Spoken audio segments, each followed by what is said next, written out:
Thank you, Anders, and welcome to today's broadcast on Zebra's new revolutionary TC8000. My name is David Barnes, and I'm your host for today's broadcast. Now, today we're in a relatively small warehouse. They're a little bit cold, but there are large warehouses and, quite frankly, ginormous warehouses out there. But irrespective of the size, many are going through a period of transformation and change. What's driving that change? E-commerce. Recently, I read an article that Walmart are investing $1 billion in e-commerce. And that translates to millions of extra square footage of distribution warehouse centers. I've been speaking to a few warehouse managers recently, and there was two stories that came to mind or came to light that I want to share with you.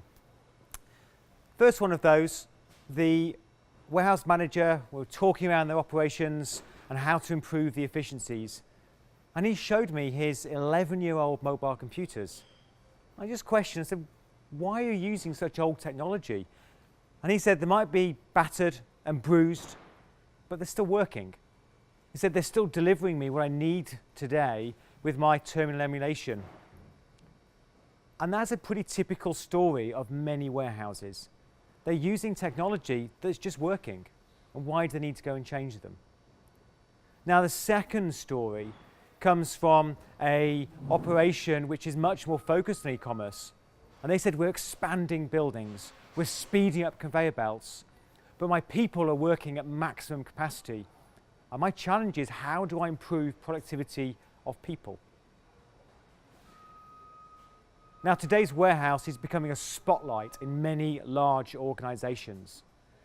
They need to drive efficiency, which is driving competitive advantage, which is driving, ultimately, the bottom line for the business, as many organizations are moving towards an e-commerce route. But the problem is, many of these organizations are using technology that could be 20 years old. And it's going back to that first story. They're saying, well, if it doesn't break, there's no point in fixing it. But we believe that we can get extra productivity gains out of mobile computing. For those customers that want to drive to that next level of the competitive edge, we can get some extra productivity gains. But to do so, we've had to start again. We've had to re-look at the mobile computing form factor and challenge ourselves, and we believe challenge the industry.